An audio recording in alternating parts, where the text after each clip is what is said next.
I've had to deal with hundreds of malware issues with new clients over the years.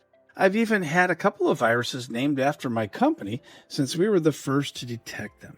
When users call you to say their computer's acting strange, this should be the top thought you have when speaking to those users. If you do suspect malware, have the computer unplugged from the network immediately and send a technician. Here's a list from the Federal Trade Commission of ways you can assume malware has gotten onto a computer, and you can use this list as a questionnaire for the computer user to help determine if they might have some sort of malware. If you can remote into their computer, then you can go ahead and do that and just take a look and see if any of these particular issues pop up.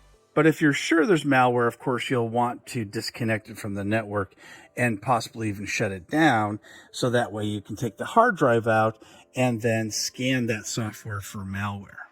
This is a pretty comprehensive list. You can see it suddenly slows down, crashes or displays errors, won't let you remove software, sends emails that you didn't write. And of course, the user would know that because the receiver of those emails may call up the sender and say, why did you send me messages that were infected?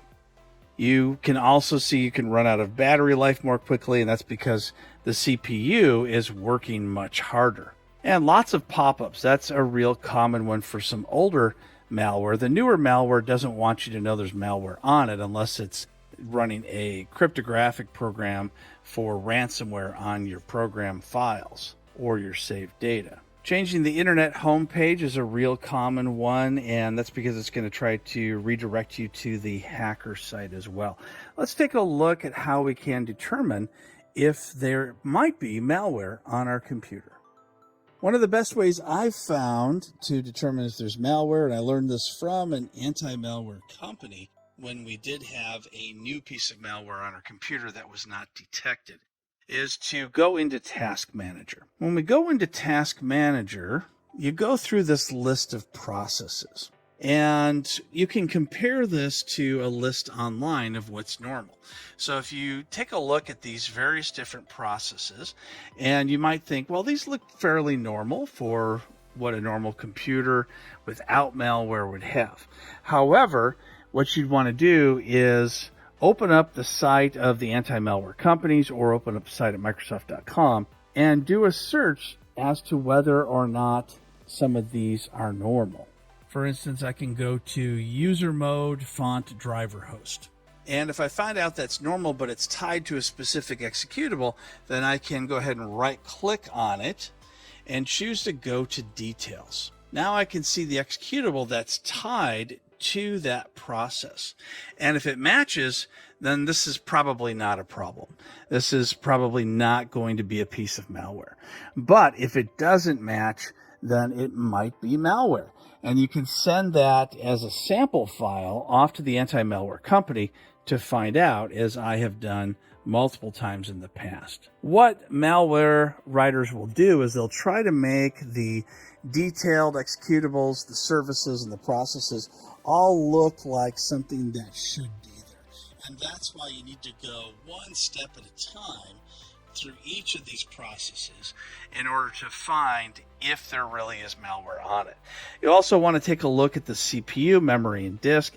If any of these particular processes are maxing out any or all of your CPU, memory, or disk, then that would be a good indication that it could be malware if it turns out that it's using an executable under the Details tab that doesn't match what Microsoft says it should be. Anything that's running on the computer, whether legitimate or not, is going to show up in processes. Not even malware writers can hide from the processes tab. So if you go through these processes and find something that is not going to be something that's normally run on these computers, then you'll know that that is probably malware and you can send it in.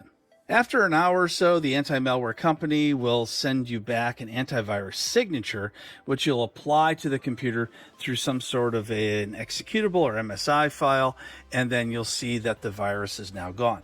In some cases, you'll need to remove the hard drive and scan the disk from another computer in order to remove it, because sometimes the malware is so good that you cannot remove it while the operating system is running. You'll have to run it on a disk that is not running the operating system at that time. What I like to do is to plug in that drive into a computer that's running Windows, usually the same version, but in a sandboxed area or air-gapped, so it's not connected to the network in any way.